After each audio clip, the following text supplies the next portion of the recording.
মানুষের অন্তরে ঢুকে যায়, আল্লাহর ভয় যদি ঢুকে যায়, পৃথিবীর কোনো আইন লাগবে না, প্রশাসন লাগবে না, এমনিতেই দেখা যাবে সমাজ থেকে দুর্নীতি দূর হয়ে গেছে। ঠিক না? আল্লাহর ভয় যদি মানুষের ভিতর ঢুকায় দেওয়া যায়। অতএব আমাদের জন্য উচিত হলো, রাষ্ট্রের জন্য উচিত, বিজাতীয় সভ্যতা সংস্কৃতি দেশের মধ্যে আমদানি না করে, ইউরোপ আমেরিকার অপসংস্কৃতি আর অপতৎপরতা এই দেশে না এনে আল্লাহর কোরআনের আইনকে এই দেশে সংবিধান বানিয়ে দেওয়া। তাহলে প্রশাসনেরও কষ্ট করা লাগবে না, বিভিন্ন নিয়ম প্রয়োগ কৌশল প্রয়োগ করা লাগবে না। আল্লাহর ভয় মানুষের অন্তরে ঢুকানোর ব্যবস্থা করো, নাকে তেল দিয়ে ঘুমাতে পারবে, চুরি ডাকাতি সন্ত্রাসী হবে না। যেমনটা আমরা আফগানিস্তানে দেখতে পাই। আফগানিস্তানের দিকে লক্ষ্য করে দেখেন, ওইখানে ইমারতে ইসলামিয়া কায়েম করার পর, মুজাহিদদের হাতে দেশ যাওয়ার পর, দুর্নীতিবাজরা শেষ। দুর্নীতিবাজরা দুর্নীতি করতে পারে না, চোর চুরি করতে পারে না, ডাকাত ডাকাতি করতে পারে না, দর্শন করতে পারে না। যার কারণে তালেবানদের হাতে দেশ গেছে মাত্র কয়েক বছর, কিন্তু অল্প কয়েক দিনেই আফগানিস্তান সারা বিশ্বের মধ্যে মুদ্রার মানে শীর্ষ স্থানে চলে গেছে। আপনারা খবর রাখেননি? আফগানিস্তান একটা যুদ্ধ বিধ্বস্ত দেশ ছিল, সেই দেশ যখন মুসলমানরা বিজয় করলো, সেই দেশে যখন ইমারতে ইসলামিয়া প্রতিষ্ঠিত করা হলো, সেই দেশের মধ্যে যখন আল্লাহর বিধান বাস্তবায়ন করা হলো, তখন বেশি সময় লাগে নাই। ওই দেশে আল্লাহর বিধান বাস্তবায়নের কারণে ওই দেশের মুদ্রার মান অল্প কয়েকদিনের ভিতরেই উপরে চলে গেল। ওই দেশের মধ্যে আল্লাহ পাকের পক্ষ থেকে এমন বরকত আসলো, চতুর্মুখী বরকত, মাটি দিয়েও বরকত, আসমান থেকেও বরকত, বরকত আর বরকত, বরকতের কোনো শেষ নাই। আল্লাহ পাক রব্বুল আলামিন বলেন, ওয়ালাউ আন্না আহলাল কুরা আমানু ওয়াত্তাকাউ লাফাতাহনা আলাইহিম বারাকাতিম মিনাস সামাওয়াতি ওয়াল আরদ। যদি জনপদবাসীরা ঈমান আনত আর আল্লাহকে ভয় করত, যদি জনপদবাসীরা ঈমান এনে আল্লাহকে ভয় করত, তাহলে আল্লাহ বলেন লাফাতাহনা আলাইহিম বারাকাতিস সামাওয়াতি ওয়াল আরদ, তাহলে আমি আল্লাহ তাদের জন্য আসমান এবং জমিনের বরকতের সব দরজা খুলে দিতাম। এটা আল্লাহর ওয়াদা। কার ওয়াদা এটা? আল্লাহর ওয়াদা, যে জনপদবাসী যদি ঈমান আনে, তাকওয়া অবলম্বন করে, আমি আল্লাহকে ভয় করে, তাহলে অবশ্যই আমি আল্লাহ তাদের জন্য আসমান এবং জমিনের বরকতকে খুলে দিতাম। সুবহানাল্লাহ। অপর আয়াতে আল্লাহ পাক রব্বুল আলামিন বলেন, ওয়ামান ইয়াত্তাকিল্লাহা ইয়াজআল লাহু মাখরাজা ওয়া ইয়ারযুকুহু মিন হাইসু লা ইয়াহতাসিব। যে ব্যক্তি আল্লাহকে ভয় করে, আল্লাহ তাআলা তার সংকট থেকে, তার বিপদ থেকে বের হওয়ার মতো একটা ব্যবস্থা আল্লাহ তৈরি করেন দেন। জোরে বলেন সুবহানাল্লাহ। আল্লাহকে যে ভয় করে, যে কি করে? আল্লাহকে ভয় করে, আল্লাহ রাব্বুল আলামিন তার মুসিবত থেকে, তার সংকট থেকে, যত বড় মুসিবত আর যত বড় সংকটই থাকুক না কেন, আল্লাহ এগুলা থেকে উদ্ধার হওয়ার একটা পথ তৈরি করেই দেন। ওয়া ইয়ারযুকুহু মিন হাইসু লা ইয়াহতাসিব। আল্লাহ রাব্বুল আলামিন তাকে এমন ভাবে রিজিক দান করেন, সে ধারণাও করতে পারে না, কল্পনাও করতে পারে না। এমন ভাবে আল্লাহ তার রিজিক দিয়া দেন যে আল্লাহকে ভয় করে। আল্লাহর ভয় যার মধ্যে ঢুকে যায়, আল্লাহ তার এমন ভাবে রিজিক দেন, সে অনুমানও করতে পারে না। মাসমা গ্রামের মুসলমান ভাই বোনেরা আমার, আল্লাহর ভয় করলে, আল্লাহর ভয় দিলের মধ্যে যদি অর্জন করা হয়, আল্লাহর ভয়কে যদি দিলের মধ্যে স্থান দেওয়া হয়, নেক আমল করা হয়, এইগুলার মাধ্যমে আল্লাহ তাআলা বান্দাকে বিভিন্ন মুসিবত থেকে উদ্ধার করে দেন। বিভিন্ন মুসিবত থেকে আল্লাহ উদ্ধার করে দেন আল্লাহকে ভয় করলে। বুখারী শরীফের একটা হাদিস বলবো, আব্দুল্লাহ ইবনে ওমর রাদিয়াল্লাহু তাআলা আনহু থেকে বর্ণিত হাদিস। তিনি বলেন, রাসূলুল্লাহ সাল্লাল্লাহু আলাইহি ওয়াসাল্লাম বলেছেন, বাইনামা সালাসাতু নাফারিন মিম্মান কানা ক্বাবলাকুম ইয়ামশুন ইয আসাবাহুম মাতারুন ফাআওয়াউ ইলা গারিন। আল্লাহর নবী বলেন, আমার উম্মতেরা শোনো, সাহাবায়ে কেরামরা মনোযোগ দিয়ে শোনো, তোমাদের পূর্ববর্তী জমানার মধ্যে যেই মানুষেরা ছিলেন, এদের মধ্যে 3 জন লোক ছিল যারা কোনো এক কাজে বের হয়েছে, ঘর থেকে চলতেছে, রাস্তা দিয়ে চলতেছে, হঠাৎ করে বৃষ্টি তাদেরকে এসে পাকড়াও করলো। হঠাৎ করে বৃষ্টি চলে আসলো। ঘটনাটা মনোযোগ দিয়ে শুনবেন। আল্লাহর নবী বলতেছেন, তোমাদের পূর্ববর্তী জামানার লোকেদের মধ্যে 3 জন লোক, তারা এক রাস্তা দিয়ে হাঁটতেছে, হঠাৎ করে বৃষ্টি আসলো। ফাআওয়াউ ইলা গারিন, তারা 3 জন মিলে পাহাড়ের একটা গুহার মধ্যে আশ্রয় গ্রহণ করলো। পাহাড়ের একটা গুহা, পাহাড়ের মধ্যে যে ছোট ছিদ্র থাকে, পাহাড়ের মধ্যে যে ছিদ্রগুলা থাকে ওইগুলারে বলা হয় গুহা। তারা 3 জন পাহাড়ের গুহায় আশ্রয় গ্রহণ করলো। ফান্তাবাকা আলাইহিম, পাহাড়ের গুহায় আশ্রয় গ্রহণ করার পর পাহাড়ের উপর থেকে বিশাল বড় একটা পাথর পাহাড়ের গুহার মুখে পড়ে যায়। গুহার মুখটা বন্ধ হয়ে যায়। 3 জন লোক হলো গুহার ভিতরে, গুহার মুখের মধ্যে পাথর পড়ে গুহার মুখ বন্ধ হয়ে গেছে। চিন্তা করা যায়, 3 জন লোক গুহার ভিতরে আশ্রয় গ্রহণ করেছে, আর এদিক দিয়া পাহাড়ের গুহার মুখে একটা পাথর পড়ে গুহার মুখটা বন্ধ হয়ে গেছে। তাদের বের হওয়ার পথ সব বন্ধ, কারণ পাহাড় থেকে তো বের হওয়ার কোনো সুযোগ নাই। এত বিশাল বড় পাথর, এই পাথরকে ধাক্কায় সরানোর মতো শক্তিও নাই। এই পাথর সরাবে কে? ভিতর থেকে আওয়াজ করলে বাহিরের কোনো মানুষ শোনার মতো নাই। তাই 3 জন মিলে তারা বুঝে ফেললো আমাদের মৃত্যু এই গুহার ভিতরে হয়ে যাবে, বের হওয়ার মতো কোনো সুযোগ নাই। তারা একজন আর একজনকে বলাবলি করতে লাগলো। ফাকালা বা'দুহুম লিবা'দিন ইন্নাহু ওয়াল্লাহি লা ইউনজিকুম ইল্লা সিদকু। একজন আর একজনকে বলতে লাগলো, ভাই এখান থেকে বের হওয়ার কোনো উপায় তো নাই, একমাত্র উপায় আছে আমাদের, যে যখন সততা অবলম্বন করেছি, যে যেখানে নেক আমল করেছি, যেখানে আমরা সততা দেখিয়েছি, যেখানেই নেক আমল করেছি, সেই নেক আমল দিয়ে আল্লাহর কাছে উসিলা দিয়ে আল্লাহর কাছে চাইবো, আল্লাহ ওই নেক আমলের উসিলায় আপনি আমাদেরকে গুহা থেকে উদ্ধার করে দেন।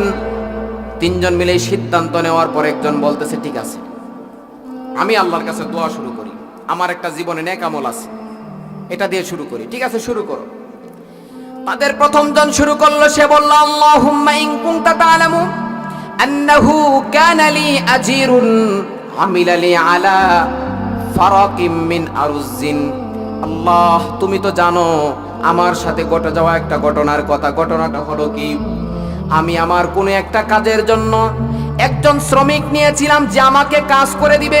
শ্রমিকের বিনিময়ে ছিল কিছু চাল, কিছু কি চাল, এই চাল দিব তাকে, এই চালের বিনিময়ে সে আমার একটা কাজ করে দিবে। তো এই শ্রমিককে আমি নেওয়ার পর সে তার দায়িত্বপ্রাপ্ত কাজ আঞ্জাম দেওয়ার পরে আমার থেকে পারিশ্রমিক না নিয়ে সে বাড়ি চলে গেল। তাকে আমি আর খুঁজে পাইলাম না। কাজ করে দিল কিন্তু পারিশ্রমিক নিল না। আমার কাছে তার পারিশ্রমিকটা তো রয়ে গেল।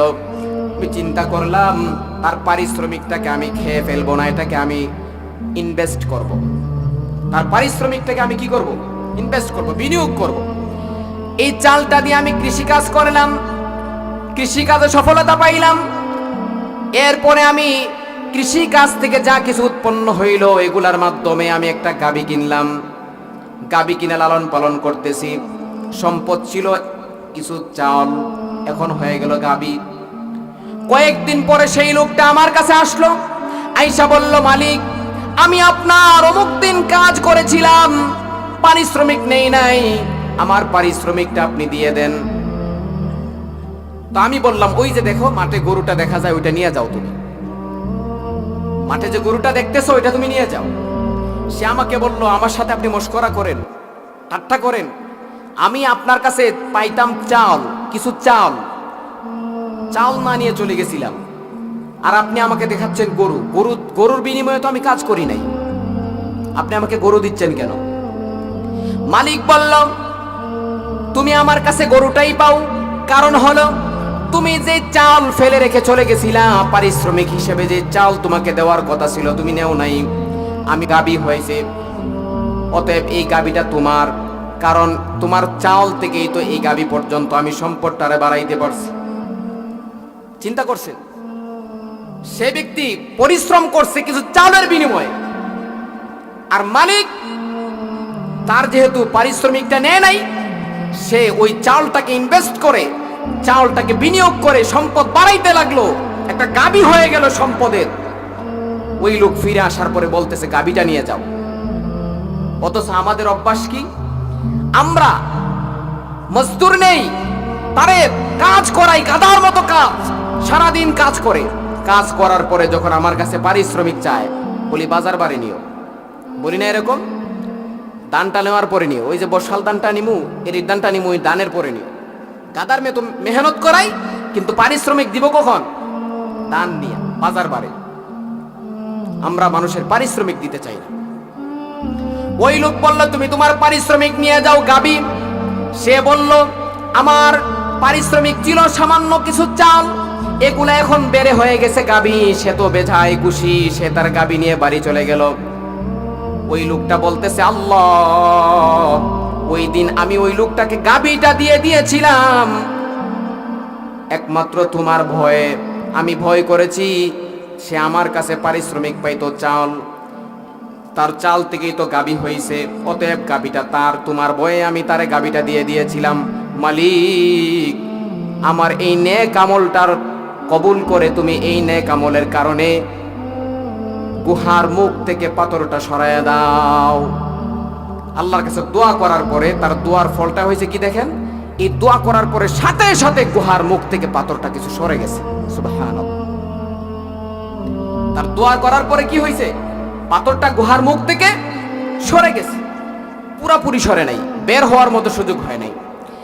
এই তৃতীয় তিনজন লোকের মধ্যে আরেকজন বলল আমারও একটা নেক আমল আছে, আমিও আল্লাহর কাছে এটা দিয়ে দোয়া করতে পারি। দ্বিতীয় ব্যক্তি আল্লাহর কাছে দোয়া করলো, মালিক আল্লাহুম্মা ইন কুনতা তা'লামু আন্নাহু কানা লি আবাওয়ানি শাইখানি কাবীরান। আল্লাহ, আমার দুইজন মা বাবা ছিল, খুব বৃদ্ধা ছিল, বাবা খুব বৃদ্ধ, মাও বৃদ্ধা, তারা নিজেরা জীবিকা নির্বাহ করতে পারে না। ওয়া কুনতু আতিহিমা বিলাবানি গানামিন লি, আমি সারাদিন মাঠের মধ্যে ছাগল চড়াইতাম, সন্ধ্যাবেলায় সেই ছাগলের দুধ দোয়া আমার মা বাবার কাছে নিয়ে আসতাম, বৃদ্ধা মা বাবার কাছে আইসা তাদেরকে দুধ পান করাইতাম। আমার সন্তানদেরকে আমি দুধ পান করাই নাই, আগে আগে আমার বৃদ্ধ মা বাবারে দুধ পান করাইছি। মালিক, একদিন ঘটনা ঘটলো কি, আমি আসতে দেরি হয়ে গেল, সন্ধ্যা হয়ে গেছে, আমি ফিরে আসি নাই, দুধ নিয়ে আসতে দেরি হয়ে গেল। দুধ নিয়ে আইসা দেখি আমার মা বাবা ঘুমিয়ে গেছে। আমি আমার মা বাবার মাথার কাছে যায় দুধের পেয়ালাটা নিয়ে দাঁড়ায় থাকলাম। আমার সন্তানরা চিল্লাচিল্লি করতেছে, আব্বা আমাদেরকে দুধ দাও, সারাদিন উপবাস, কিছু খাই না। কিন্তু আমি আমার সন্তানদেরকে দুধটা দেই নাই, আমার মা বাবার জন্য দাঁড়ায় আছি। চিন্তা করলাম আমার মা বাবাকে প্রতিদিন দুধ খাওয়াই, আজকে আমার সন্তানদেরকে আগে খাওয়াবো না খাওয়াবো আমার মা বাবাকে। এই চিন্তা করে আমি তাদের শিওরে দাঁড়িয়ে থাকলাম। মা বাবা তো ঘুমায় রইছে, আমি তাদেরকে ডাকও দেই নাই, কারণ বৃদ্ধ মানুষ ডাক দিলে যদি ঘুম থেকে একবার উঠে যায় আবার ঘুমটা ধরতে দেরি হবে, ঠিক কিনা? বৃদ্ধ মানুষ যারা ঘুমটা একবার ভাঙলে আবার ধরতে দেরি হবে। ডাক দেই নাই, আবার তাদেরকে না খাওয়ায় চলে যাব, এটাও আমি ভালো লাগলো না, কারণ বৃদ্ধ মানুষ দুধটা যদি না খায় শরীরের মধ্যে বল থাকবে না, শরীরের মধ্যে শক্তি থাকবে না। আমি এই চিন্তা করে তাদের শিওরে দাঁড়ায় রইলাম। সারা রাত ফজর পর্যন্ত দুধ নিয়ে তাদের শিওরে দাঁড়ায় রইলাম, আমার সন্তানদেরকে দুধ খাওয়াই নাই। চিন্তা করেছি আমার মা বাবার আগে খাওয়াইব।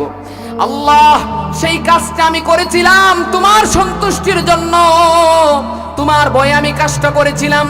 আমার সন্তানদেরকে পর্যন্ত দুধ দেই নাই, ফজর পর্যন্ত দাঁড়িয়ে রয়েছি। মালিক, অতএব আমার এই কাজটা যদি তোমার দরবারে গ্রহণযোগ্য হয়ে থাকে, আমার এই কাজের বিনিময়ে আল্লাহ আজকে পাহাড়ের গুহার মুখ থেকে পাথরটা সরাইয়া দাও।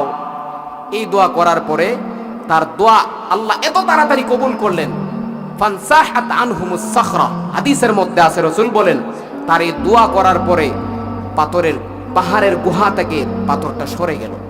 হাত্তা নাযারু ইলাস সামা, এক পর্যায়ে তারা আকাশ দেখতে পেল। আকাশ, গুহার মুখ থেকে পাথর দূর হয়ে গেল, তারা আকাশ দেখতে পারছে। এখনো বের হওয়ার সুযোগ হয় নাই। তৃতীয় ব্যক্তি বলল আমারও এমন একটা ভালো কাজ আছে, যেই কাজের বিনিময়ে আমি আল্লাহর কাছে দোয়া করতে পারবো। তৃতীয় ব্যক্তি আল্লাহর কাছে বলল, আল্লাহ, আন্নাহু কানা লি ইবনাতু আম্মিন, আল্লাহ, আমার একটা চাচাতো বোন ছিল, ওয়া কানা মিন আহাব্বিন নাসি ইলাইয়া, আমি তারে খুব বেশি ভালোবাসতাম, মানুষের মধ্যে আমার কাছে সে সবচেয়ে বেশি পছন্দনীয় ছিল। যুবকরা ভালো করে শুনো, এই তৃতীয় ব্যক্তি বলতেছে, আল্লাহ, আমার একজন চাচাতো বোন ছিল, আমি তার প্রতি খুবই মুগ্ধ ছিলাম, আমি তারে খুব বেশি ভালোবাসতাম। তো একদিন করলাম কি, তাকে আমি কুপ্রস্তাব দিলাম, আমার কুপ্রবৃত্তি চরিতার্থ করার জন্য তারে প্রস্তাব দিলাম, আমার সাথে তুমি খারাপ কাজ করবা। কিন্তু আমার চাচাতো বোন আমাকে বলল, না না, এটা আমার পক্ষে সম্ভব নয়, তোমার সাথে খারাপ কাজ আমি করতে পারবো না। এইভাবে চলতে থাকলো। কয়েক বছর পরে আমার চাচাতো বোন একটা দুর্ভিক্ষের মধ্যে পড়ে গেল, অভাব অনটনের মধ্যে পড়ে গেল। দুনিয়ার কোনো জায়গায় তার কোনো আশ্রয় নাই। আমার কাছে আইসা বলতেছে, আমি অভাবের মধ্যে পড়ে গেছি, তুমি আমারে কিছু সাহায্য করো, আমারে কিছু টাকা পয়সা দাও। আমি বললাম, টাকা পয়সা দিব ঠিক আছে, কিন্তু আমার প্রস্তাব তুমি মেনে নাও। আমার চাচাতো বোন অনন্যোপায় হয়ে আমার প্রস্তাবটা সে গ্রহণ করে নিল। 120 দিনারের বিনিময়ে আমি তারে রাজি করাইলাম, তারে টাকা পয়সা দিয়ে দিলাম। দিয়ে দেওয়ার পর সে যখন আমার কাছে চলে আসলো, ফালাম্মা কআদতু বাইনা রিজলাইহা, আমি যখন তার সাথে আমার কামনা বাসনা পূরণ করতে যাইব, প্রস্তুতি নিয়ে নিলাম, ওই মুহূর্তে আমার চাচাতো বোন আমাকে বলতেছে, ইত্তাকিল্লাহ, আল্লাহকে ভয় করো। আমার চাচাতো বোন আমাকে কি বলতেছে? আল্লাহকে ভয় করো। তার এই কথাটা আমার দিলের মধ্যে এত বড় প্রভাব পড়লো। সে বলল, দুনিয়ার কেউ দেখে না, কিন্তু বিশ্বজাহানের প্রতিপালক আল্লাহ রাব্বুল আলামিন তো দেখতেছেন, অতএব তুমি আল্লাহকে ভয় করো। তার কথাটা শুনে আমার হৃদয়ের মধ্যে টনক নাড়লো। আমি এত ভীত সন্ত্রস্ত হয়ে গেলাম। আল্লাহর ভয়ে তাকে ছেড়ে দিয়ে টাকা পয়সা তাকে দিয়ে আমি চলে আসলাম। আল্লাহ ওই দিন তাকে টাকা পয়সা দিয়ে দিয়েছি। আমি খারাপ কাজ থেকে বিরত থেকেছি একমাত্র তোমার ভয়ে মালিক, তোমার ভয়, আমি এই গুনাহ থেকে বিরত থেকেছি, তোমার তাকওয়া অর্জন করেছি। আল্লাহ, আমার সেই ভয়টা যদি তোমার কাছে গ্রহণযোগ্য হয়ে থাকে, এর বিনিময়ে তুমি আজকে গুহার মুখ থেকে পাথরটা সরাইয়া দাও। হাদিসের মধ্যে আছে, রাসূল বলেন, ফাফাররাজাল্লাহু আনহুম হাত্তা খারাজু।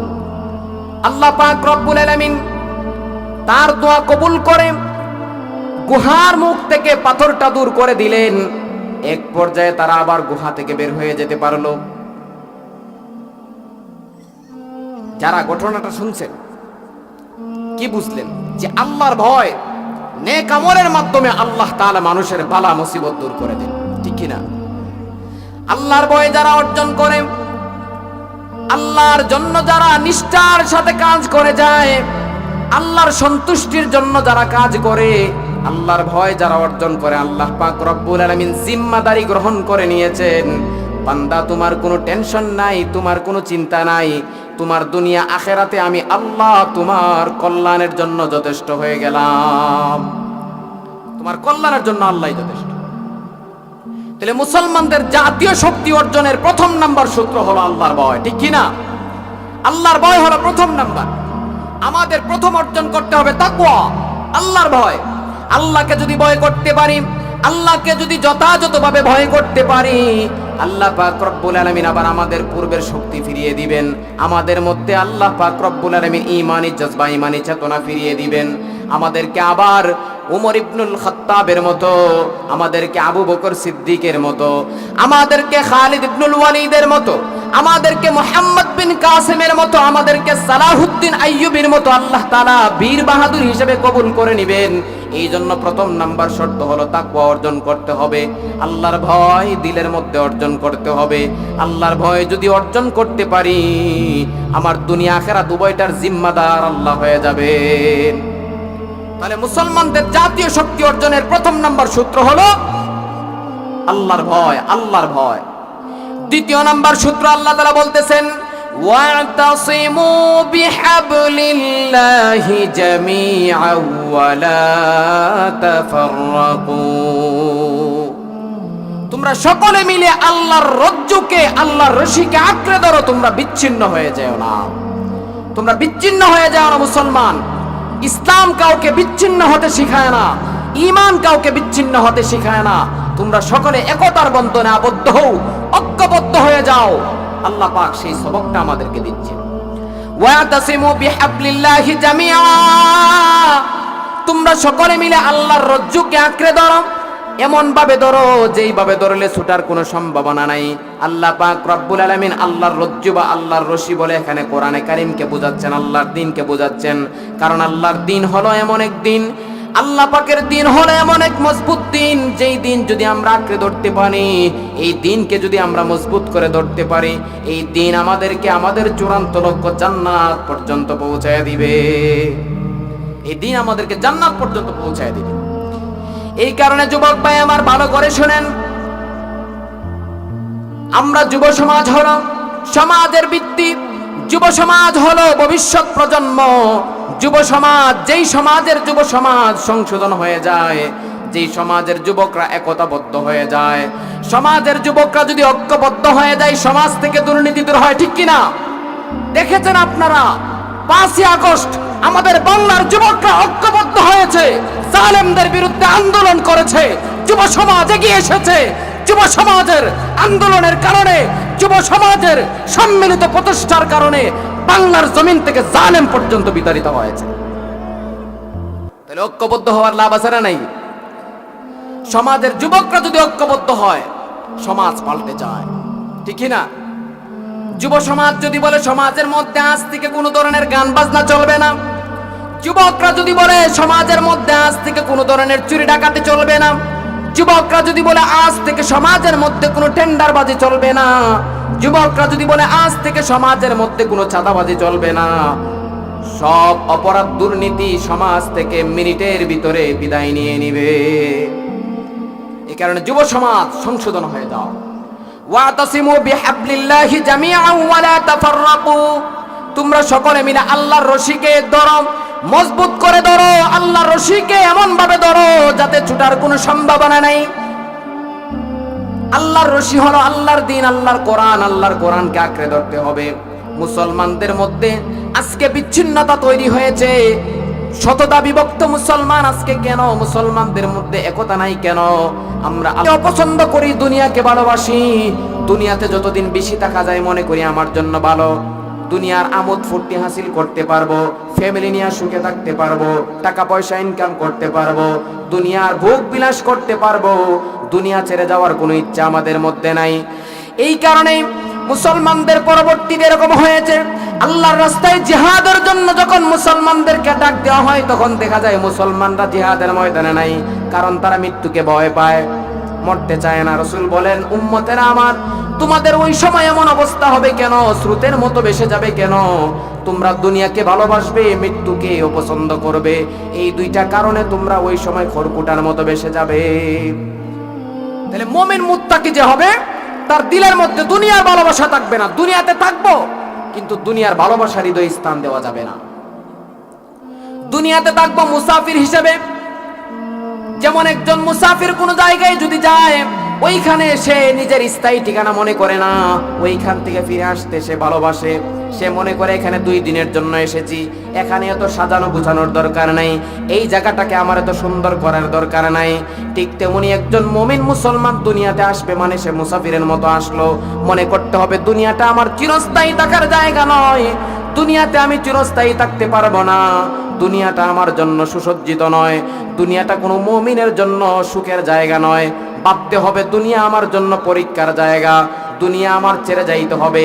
আমার চিরস্থায়ী সুখের জায়গা হলো জান্নাত। মুমিনদের জন্য চিরস্থায়ী সুখের জায়গা কোথায়? জান্নাত। মুমিন দুনিয়াকে ভালোবাসবে না।